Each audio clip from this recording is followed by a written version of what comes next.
Magandang araw sa lahat. Ito po si Teacher Bong para sa ating iTuro. Ang ating aralin sa araw na ito ay mula sa Homeroom Guidance, Grades 4 to 6, Quarter 1, Week 6. Ang ating competency ay Gain Understanding of Oneself and Others. Ito ay galing sa K-12, Share the Lessons from Personal Experiences by Empathizing with Others. Ang code ay HGIPS-IE-12. Ang ating method na gagamitin ay focus group discussion. So paunawa lamang, ang lesson na ito ay maaaring gamitan ng focus group discussion ng mga teachers para ma-explain niyo mas mabuti ang mga bagay-bagay. So kung halimbawa naman kayo estudyante, ay maaari ninyong gamitin yung discussion na ito para maintindihan lalo kung paano ba magkaroon ng empathy sa iyong kapwa. Unahin muna natin yung definition. Madalas natin narinig yung sympathy at saka empathy. So ano nga ba yung kaibahan ng sympathy at saka empathy? So, ang sympathy is understanding someone. Kung meron kang simpatya, naintindihan mo yung tao kung ano yung kanyang nararanasan. Ganon. Naintindihan mo kung bakit niya nararanasan yon. Pero yung empathy ay mas malalim na definition ng sympathy. Ibig sabihin, mas malalim ang empathy. Dahil ito yung putting yourself in someone's shoe. Doon sa sympathy, naintindihan mo lang. Sa empathy, nilalagay mo yung sarili mo doon sa sitwasyon niya.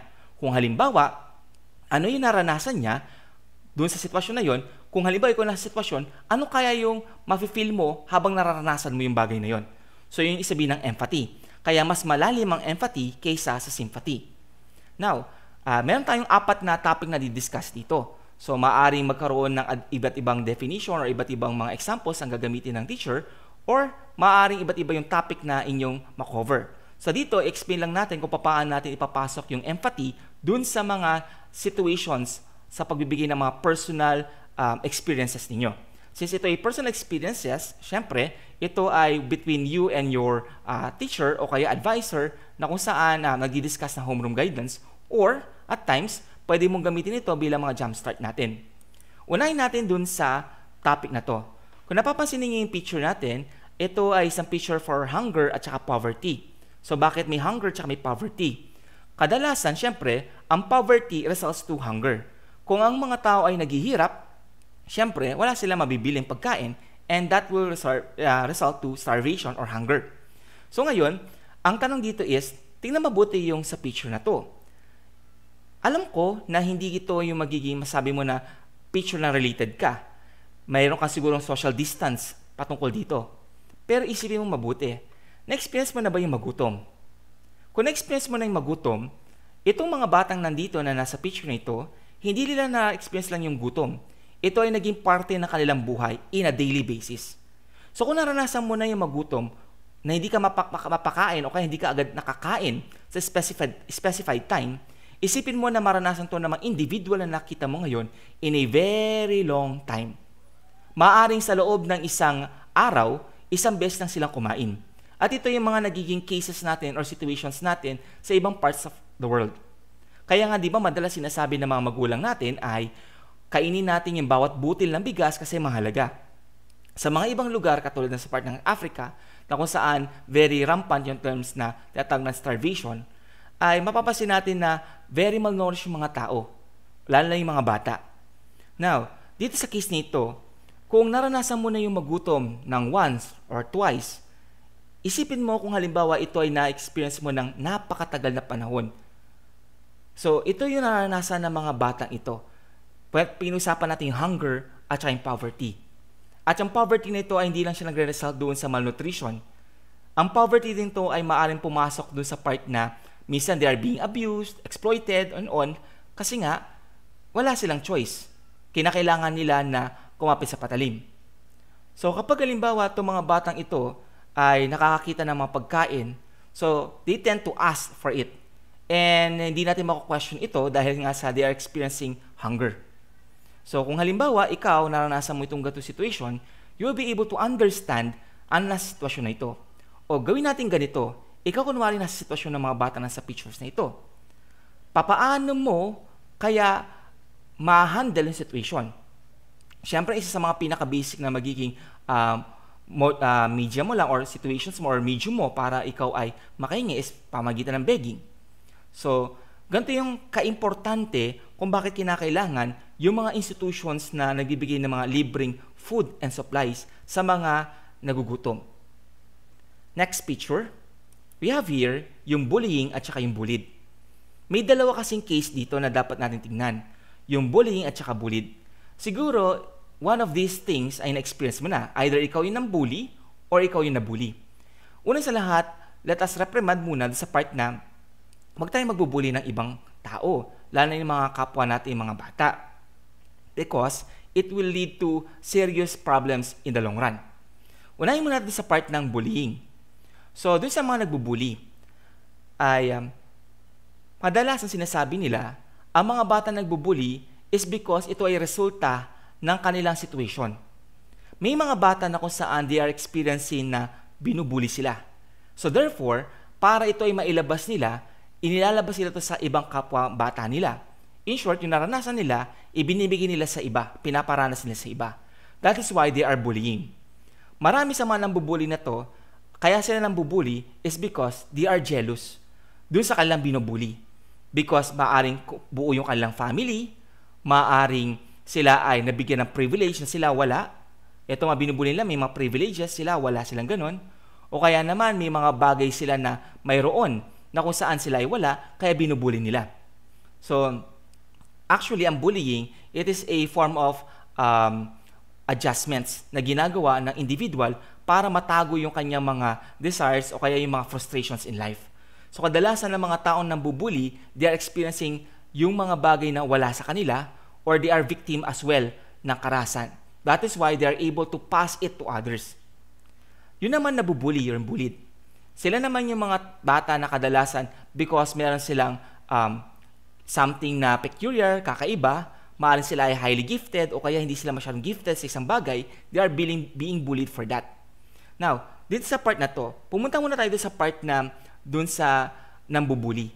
Alam natin na hindi maganda ang pambubuli at kahit sa mong anggulo tignan ito, it is not good. Now, kung halimbawa, ikaw ay merong isang kaibigan o kaya kakilala na nambubuli, tingnan din natin sa part na bakit siya nambubuli. Siguro because wala naman siya mga friends na nagsasabi sa kanya kung what to do. That is why hindi niya to magawang gumawa ng mga tama. Maaring under siya ng stress sa bahay, maaring may mga nagkakaroon ng away sa mga magulang nila, kung kaya ang nangyayari ay siya ay nagiging victim nung ganung bagay. So, binevent out niya yung emotions niya sa ibang bata. So, hindi ko naman sinasabi na tignan natin itong mga nambubuli na to na dapat tolerate natin. No, hindi natin dapat ito tinotolerate. Pero we have to understand kung bakit nila naranasan ito. Mayroong mga reason because hindi ito mangyayari ng basta-basta nang walang enough reason. Maaari sa environment nila o dun sa kanilang society na ginagalawan. So, dapat intindihin natin sila kung bakit sila nambubuli and we have to make answers o kaya magkaroon tayo ng solusyon para sa mga pambubuling ito. Siyempre, you can always call or ask someone na mas kilala mo na kaya i-handle to o kaya naman, siyempre, kung kalimbawa, kaya mo naman, kakilala mo naman yung bata at kadalasan man nakakachat mo, kaibigan mo, you can also give an advice para naman maiwasan natin yung pambubuli niya. In the case naman ng binubuli, bakit ka nabubuli? If ever na ikaw ay nabuli nga or binubuli hanggang ngayon. Sigurado may mga bagay kasi na nag-stand out sa'yo. Maaaring ikaw yung kadalasan kasi mga binubuli napapanood natin sa television, yung medyo mas payat, medyo mas maliit, no? Sila yung mga kadalasang binubuli. So kung na-experience mo ito na ikaw ay binubuli, siguro naman it will be very much easy para sa'yo na intindihin na kung meron man na mas maliit pa sa'yo, siguro naman it will be logical na huwag silang ibuli para ikaw mismo na nakaranas ay hindi na maipasa sa iba. At the same time, ay intindihin natin, halimbawa, itong bata na sa gitnang ito, ikaw kung na sa sitwasyon na yan, what will you do? Siyempre, may mga personal tayong experiences. Maaaring hindi naman ganito na physical ang ating pambubuli. Minsan by words, binubuli tayo. O kaya naman, minsan sa ating mga ginagamit ng mga names ng ating mga mother or father para sa pambubuli and so on. So kapag na-experience natin itong mga to, alam natin yung pakiramdam na maging tayong powerless. Kasi kadalasan sa mga nambubuli, gusto nila they will be in power, in control. At yung mga nabubuli naman, they are powerless against their aggressors. Now, sa part na ito, it will be always a warning sa mga nambubuli na remember na kahit na sabihin natin na madalas mo binubuli isang tao or whatsoever, darating nga pa rin ang puntong mapupuno yan. At kapag dumating yung punto na yun, it will lead to much seryosong mga repercussions. Kaya kinakailangan, kung halimbawa ay nandito ka sa sitwasyon na ito, you always have to consider. Halimbawa, baliktarin natin yung situation. Ikaw na nambubuli, baliktarin natin ikaw yung nabubuli. Gusto mo ba yung sitwasyon na yun? Definitely sasabihin mo ayaw mo kasi ayaw mo nang ina-under ka, pinapahirapan ka, sinasaktan ka. The same is true, dapat wag mo rin gagawin sa iba. Kasi kung ano yung ayaw mong naranasan na yun, yung paging powerless ka, under the mercy ng ibang tao, syempre yun din na ayaw mo maranasan mo. Therefore, wag mo napaparanas sa iba. So, ganoon. Next naman, yung sad at saka depression. Madalas natin naranasan magkaroon ng sadness o loneliness at saka yung depression. Kahit ngayon na panahon ng COVID-19 na kung saan tayo yung mga nasa bahay, kadalasan ang mga kabata dahil di sila nakakahalubilo ng kapwa nila at naka-stuck lang sila sa bahay, ay very very prone na sila ay magkaroon ng depression. Hindi lang mga matatandaan na de-depress ha. Ang depression, it will attack any ages and any group na mga tao. So ngayon, kapag halimbawa ikaw ay nasa sad or depression, what do you do? May mga ibang tao na kailangan coping mechanism kapag sila ay depressed, they are eating. So medyo kumakain na sila kumakain. Ang iba naman, sa mga nadidepress, gusto lang nila ay tumingin, maglakad-lakad, tumingin sa kalikasan. Ang iba naman, they are meron silang coping mechanism na kung saan binevent out nila, okay, iniiyak nila, and so on. May iba't ibang ways tayo kung bakit nagkakaganon. Kaya, kung halimbawa ikaw naranasan mo na maging lonely, pansinin mo yung sarili mo, ano bang ginagawa mo kapag ikaw ay sad? Diba? Ngayon, tingnan natin yung mga tao na nakakaranas ng sadness o kaya depression. Kung nakakaranas sila ng sadness o kaya depression, how do you feel for them? Baliktarin natin yung shoe. Halimbawa, ikaw yung nasa sitwasyon na yun. No? Yung mga nagagawa mong actions because you are sad, such as crying, ayaw mo na may makausap, gusto mo magmukmuk lang sa isang sulok, yun yung mga naranasan nila na maaaring naranasan mo din. Kaya kung halimbawa may isang tao na di-depress o kaya nagiging sad, hayaan mo na i-feel niya o exercise niya muna ito para makapag-get over ito. Huwag mo siyang puwersahin na, huwag ka na dapat malungkot, huwag ka na. Let him or her experience it, let him or her get over it. Pero kung kinakailangan niya na makakausap, minsan hindi mo kinakailangan magsalita. Hindi mo kinakailangan magbigay ng advice sa mga taong ito. Kinakailangan mo lang nandoon para makinig. Kasi minsan na kailangan na nila yung mga taong makikinig sa kanila. That is why, if for example, na-experience mo, yung na-depress ka, naging lungkot ka, ganun din yung gawin mo sa iba kapag naranasan nila ito. Maging kang isang bosom friend na kung saan nakikinig sa kanilang mga sinasabi o kaya just be there kung kinakailangan. Kung kaya ayaw nila na may kasama, then get away from it. At huwag kang malulungkot o magagalit doon sa tao kung halimbawa gusto niya mapag-isa. Because yun ang kanyang coping mechanism. Yun ang kanyang paraan para ma-resolve yung problema niya. So, ganun yung mga situations na empathizing natin sa kanya. Sumunod, yung mga goodbye, yung pang-apat natin, at saka yung death. Sabi nga nila, yung pagsasabi ng farewell at goodbye, yun yung pinakamasakit na situation. Hindi lamang sa mga namatayan, no? Pati yung mga simpleng, halimbawa, sa mga kalaro natin. Nagkaroon ka ng kalaro, tapos first time mo siya nakita, then alam mo, di mo na siya ulit makikita, at magsisay goodbye ka sa kanya, it's very painful. Kung halimbawa, nag-attend ka ng mga jamboree in the past, o kaya ng mga, yung mga in-house na mga training na umabot ng mga few days, no? Kaya nag-Boy Scout, Girl Scout activities ka, may mga namimit kang mga tao, at yung mga tao na nakita mo doon, nakausap mo yun, minsan, naging close sila sa'yo. Kaya kapag panahon na para mag-pack up at umalis, medyo mabigat sa puso mo dahil mawalan ka ng kaibigan siguro, kakilala na kung matagal ka nag-stay doon sa lugar na yon. So saying goodbye is really not very easy. So wag natin sasabihin sa mga kapwa na, magsika ng goodbye tapos iyak-iyak, ba't ka pa umiyak? Nakilala mo lang naman yan dito. Wag natin sinasabi yung mga ganun kasi we have to respect yung kanyang emotion na syempre, yung pagsisay ng goodbye para sa kanya, it's very painful. May mga ibang tao naman na baka isipin nyo, ang tagal niya nakasama, tapos nag-goodbye siya, ganun-ganun lang. Kasi may mga ibang tao na they tend not to talk about it kasi it will make them cry o kaya it will make them very sad. Kaya pagkasabi ng goodbye, dire-diretso na sila umalis. Kaya ba napapansin natin, minsan may mga ibang tao na ayaw nila magpaalam sa isang tao na pagka sila aalis kasi mas maramdaman nila yung sakit ng pag-alis, lalo na kung alam nila na may tendency hindi nila makita yung tao na yun. Lalo-lalo na yung sa death. So kapag kami mga namatayan kasi, ang isa sa mga nagiging situation dito is naranasan ng taong namatayan, yung unang-unang naranasan niya is nagde-deny siya. Ayaw niyang isipin na totoo yung kanyang naranasan. Lalo na yung namatayan siya ng loved ones. That's very, very painful, no? Lalo na kung iyong magulang ang nawala o kaya yung iyong very close na mga tao. Ang unang na-experience nila is denial. So kapag halimbawa yung isang tao is nagde-deny siya na hindi namatay ang kakilala ko o kaya ang mga loved ones ko, let that person expect muna or receive that shocking news very by parts muna. Ibig sabihin, hayaan niya na i-process niya muna ito. Huwag mong pupwersahin sa kanya, makipagtalo na, anong kala mo sa akin, nagsisinungaling ako, sinabi ko na ganito. Hindi. Let him or her experience muna na unting-unting mag-sink in sa kanya. Huwag natin na dapat ganito, dapat maaranasan mo agad, maintindihan mo agad. Kahit na bagay yung may mga terminal illness, yung kanilang mga loved ones, tapos namatay, hindi ganun kadali na ma-accept yung facts na ito. Kaya kinakailangan na dahan-dahan na magkaroon ng support. Kasi kung ikaw yung nasa sitwasyon niya, ano bang gusto mo? May mga iba kasi na pagka sila'y nawalan ng mahal sa buhay, they tend to cry pagkatapos gusto nila na may kasama sila. Hindi mo kailangan magsalita. Minsan, yung mayroong akbay lang sa kanila, yung magtatap na kanilang shoulder, yung mga ganyan. May mga iba naman na ayaw nila na may kasama. Gusto nilang pag-isa.